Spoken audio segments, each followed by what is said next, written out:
নমস্কার বন্ধুরা, আমি মুনমুন কিচেনে আপনাদের সবাইকে স্বাগত।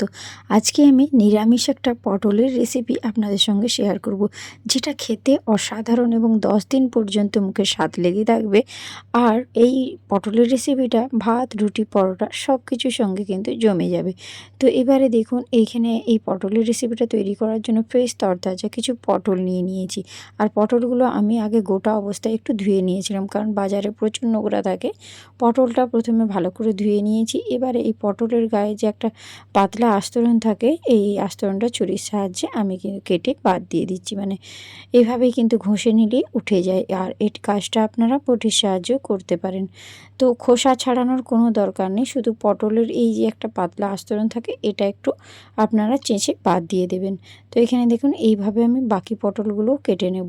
আমি একটা আপনাদেরকে কেটে দেখিয়ে দিলাম। আর বাকি যেগুলো রয়েছে ওগুলো আমি অফ ক্যামেরাতে দেখুন এখন পরিষ্কার করে ছাড়িয়ে নিয়েছি। এখন প্রত্যেকটা পটলই দেখুন একদম সুন্দর করে ছাড়ানো হয়ে গিয়েছে। এবারে এক কাটিং বোর্ডের উপর একটা পটল এভাবে আমি কিন্তু দুটো সাইড কেটে বাদ দিয়ে দিচ্ছি। মানে পটলের দুটো ধারের যে শক্ত অংশগুলো ওগুলো বাদ দিয়ে দিচ্ছি। আর একটা পটলকে এভাবে দুভাগে ভাগ করে নিচ্ছি। মানে পটলগুলো যেহেতু খুব একটা বড় নয়, মানে মিডিয়াম সাইজের, তার জন্য এই পটলগুলোকে দুভাগ করে কেটে নিচ্ছি। যদি পটলের সাইজটা একটু বড় হতো তাহলে আপনারা এই পটলগুলোকে মানে 3 ভাগ করে কেটে নিতে পারতেন। তো এখানে দেখুন, আমি পটলগুলোকে দুটো ভাগে ভাগ করে নিচ্ছি। এইভাবে বাকি যে পটলগুলো রয়েছে সবগুলোই আমি কেটে নেব সেম প্রসেসে। এবারে আমি কতকগুলো আপনাদেরকে কেটে দেখিয়ে দিচ্ছি, বাকিগুলো আমি অফ ক্যামেরায় কেটে নিয়েছি। এই কাজটা আপনারা বটির সাহায্যেও করতে পারেন। এবারে সব কটা পটল একটা পাত্রের মধ্যে তুলে নিচ্ছি। তুলে নিয়ে ভালো করে জল দিয়ে পরিষ্কার করে পটলটাকে একটু ধুয়ে নিচ্ছি। আমি 2-3 বার জল পাল্টে ধুয়ে নেব, তবে সেটা অফ ক্যামেরাতে, নাহলে ভিডিওটা অনেক বড় হয়ে যাবে। তো এখানে দেখুন সব কটা পটল এখন সুন্দর করে ধুয়ে নিয়েছি। এবারে এখানে আমি 3টে আলু নিয়েছি। এই আলুগুলো আমি প্রেসার কুকারে আগে থেকে সেদ্ধ করে নিয়েছিলাম। আর আলুগুলোকে এই হাতের সাহায্যে এইভাবে একটু ভেঙে নেবেন। মানে যেভাবে আমরা সেদ্ধ আলুকে মানে এইভাবে একটু করে ছোট ছোট করে ভেঙে নেই, সেইভাবেই আপনারা এরকম ভেঙে নেবেন। এবার একটা প্লেটের মধ্যে আলু আর পটলটা নিয়ে নিয়েছি। আর নিয়ে নিয়েছি 1 চামচ গোটা জিরে। তো আজকে আমি সেদ্ধ আলু আর পটল দিয়ে আর 1 চামচ জিরে দিয়ে নিরামিষ যে রেসিপিটা তৈরি করব, খেতে অসাধারণ লাগে। এবার ওই পটলগুলো একটা পাত্রের মধ্যে নিয়ে নিয়েছি।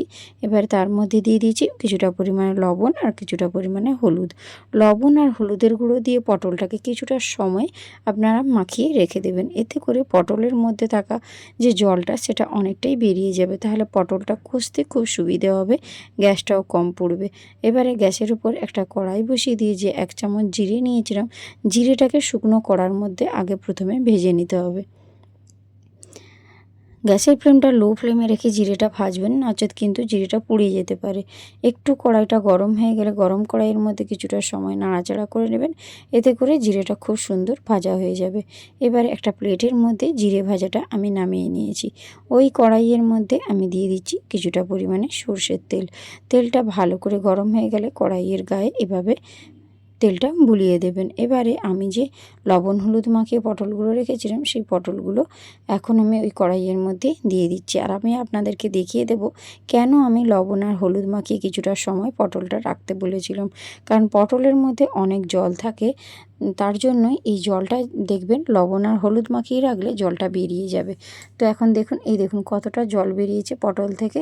এতে করে পটলটা কষতে খুব সুবিধে হবে, খুব তাড়াতাড়ি কম সময়ের মধ্যে পটলটা কষানো হয়ে যাবে। মানে পটলের গায়ে যে একটা হালি ভাব থাকে, সেটা সুন্দরভাবে চলে যাওয়া পর্যন্ত আমি পটলটা ভেজে নেব। তো ওখানে পটলটা ভাজা হতে থাক, আমি ঢাকনা দিয়ে দিয়েছি।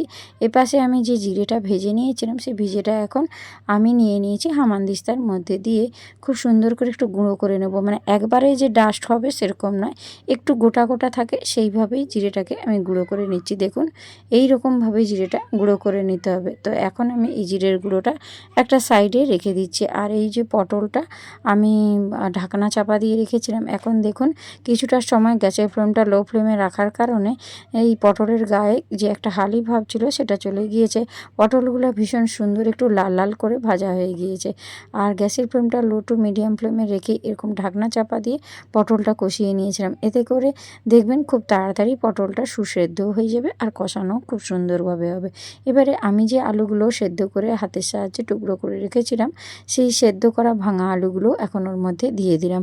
দিয়ে আলু আর পটলটাকে একসঙ্গে একটু নাড়াচাড়া করে ভেজে নিতে হবে। আমি একটু ঢাকনা দিয়ে দিচ্ছি। তো ঢাকনা দিয়ে কিছুটা সময় আমি নাড়াচাড়া করে ভেজে নিয়েছি। এতে করে দেখবেন পটলটাও খুব সুন্দর ভাজা হয়ে গেছে আর আলুটাও গায়ে একটা সুন্দর কালার এসে যাবে, মানে সেদ্ধ ভাবটা চলে যাবে। তো এবারে আলু আর পটলটাকে আমি একটা পাত্রের মধ্যে নামিয়ে নিয়েছি। যেহেতু আলুটা সেদ্ধ তার জন্য ভাজা হতো খুব একটা বেশি সময় লাগবে না।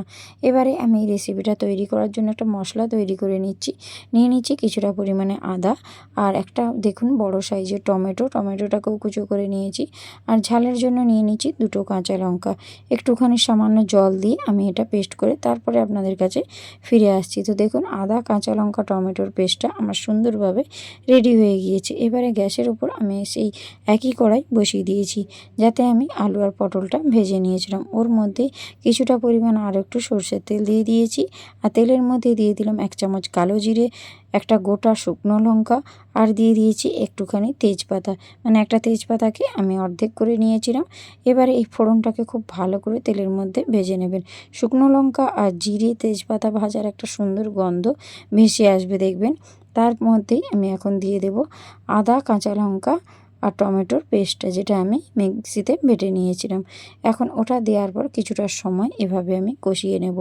তারপরেই কিন্তু এর মধ্যে বাকি উপকরণগুলো আমি অ্যাড করব। কিছুটা সময় আগে এভাবে একটু কষিয়ে নিয়েছিলাম। এখন একটা বাটির মধ্যে দেখুন নিয়ে নিয়েছি 1 চামচ ধনে গুঁড়ো, 1/2 চামচ লঙ্কার গুঁড়ো আর নিয়ে নিয়েছি একটু হলুদের গুঁড়ো, মানে 1/2 চামচ মতো। সমস্ত গুঁড়ো মশলাগুলোকে একসঙ্গে একটুখানি জল দিয়ে এইভাবে কিন্তু আগে গুলিয়ে নেবেন। এতে করে মশলার টেস্টটা ভীষণ সুন্দর হয় আর রেসিপির কালারটাও খুব সুন্দর হয়। আমি একটা চামচ দিয়ে খুব ভালো করে আগে প্রথমে মিশিয়ে নিয়েছিলাম। তারপর সমস্ত মশলাটাই ওই কড়াইয়ের মধ্যে দিয়ে দিলাম। গুঁড়ো মশলাটা দেওয়ার পর এবারে খুব ভালো করে মশলাটাকে কষিয়ে নিতে হবে, যাতে করে মশলার কোনো রকম কাঁচা গন্ধ না আসে। তো মশলা থেকে যদি কাঁচা গন্ধ ছাড়ে তাহলে রেসিপি একদম ভালো লাগবে না। তার জন্য গ্যাসের ফ্লেমটা লো টু মিডিয়াম ফ্লেমে রেখে আগে মশলাটাকে কিছুটা সময় আমি কষিয়ে নিচ্ছি, যতক্ষণ না মশলা থেকে তেল ছেড়ে আসছে। নিরামিষ হোক আর আমিষ হোক, যাই হোক, রেসিপি যে কোনো তৈরি করার সময় মশলা কিন্তু কষানো খুব জরুরি। মশলা ভালো করে কষানো হলেই রেসিপির স্বাদ দ্বিগুণ হয়। তো আপনি সেটা যেভাবেই রান্না করুন না কেন। তো এখন দেখুন কষাতে কষাতে মশলা থেকে কিন্তু তেল ছাড়তে শুরু করে দিয়েছে। দেখুন কত সুন্দর তেল ছেড়ে দিয়েছে। এবারে আমি এর মধ্যে দিয়ে দিচ্ছি ভেজে রাখা আলু আর পটল সেদ্ধ, আলু আর পটলগুলো। আলু আর পটলটা দিয়ে বেশ কিছুটা সময় আমি কষিয়ে নেব। এতে করে আলু আর পটলের মধ্যে মশলাটা প্রবেশ করবে। যেহেতু আলুটা আমি আগে থেকেই সেদ্ধ করে নিয়েছিলাম, তাই জন্য আলুটা সেদ্ধ করার জন্য খুব একটা সময় লাগবে না। এবারে শুধু তেল এইভাবে মশলা দিয়ে যদি একটু কষিয়ে নেন, তাহলে দেখবেন রান্নাটা খেতে ভীষণ ভালো লাগবে। আর ততক্ষণ পর্যন্ত কষাবেন যতক্ষণ না এই আলু পটল থেকে তেল ছাড়ছে, ততক্ষণ পর্যন্ত একটু আমি কষিয়ে নিচ্ছি। এইভাবেই দেখবেন গ্যাসের ফ্লেমটা লো টু মিডিয়াম ফ্লেমে রেখে কষাতে কষাতেই আলু পটল থেকে তেলটা ছাড়তে শুরু করবে। আপনারা দেখলেই বুঝতে পারবেন। আপনারা বুঝতে পারছেন কি না আমি জানি না, তবে দেখুন মশলা থেকে কিন্তু তেল ছেড়ে দিয়েছে। এবারে এর মধ্যে একটু লবণ দিয়ে দিলাম স্বাদ মতো, কারণ লবণটা আমি প্রথমে দিয়েছিলাম না, তার জন্য পরের দিকে লবণটা দিলাম। দিয়ে ভালো করে নাড়াচাড়া করে আবারও কিছুটা সময় কষিয়ে নিয়েছি। এখন দেখুন খুব সুন্দর করে তেল ছাড়তে শুরু করে দিয়েছে। এবারে এর মধ্যে আমি দিয়ে দেব 1 বাটি জল। আপনারা গ্রেভিটা কতটা রাখতে চান তার উপর নির্ভর করছে আপনারা কতটা জল দেবেন। তো আমি এখানে কিন্তু বেশি জল দেব না। একটা বাটির মানে মিডিয়াম সাইজের একটা বাটির 1 বাটি জল দিয়েছি, তাও এটা কুসুম গরম জল। আপনারা একদম ঠান্ডা জল ব্যবহার করবেন না, এতে করে এই পটলের তরকারির স্বাদটা নষ্ট হয়ে যাবে। আমি 1 বাটি জল দিয়ে ভালো করে নাড়াচাড়া করে এবারে যখন এটা ফুটতে শুরু করবে তখনই আমি এটা একটু ঢাকনা চাপা দিয়ে দেব। এতে করে এই রেসিপির কালারটা খুব সুন্দর আসে।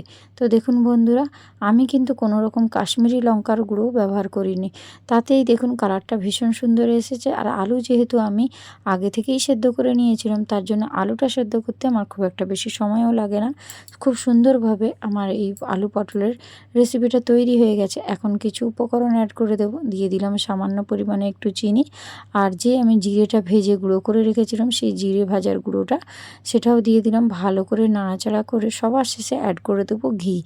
ঘিটা অবশ্যই দেবেন বন্ধুরা, এতে করে রেসিপির স্বাদ খুব সুন্দর আসে।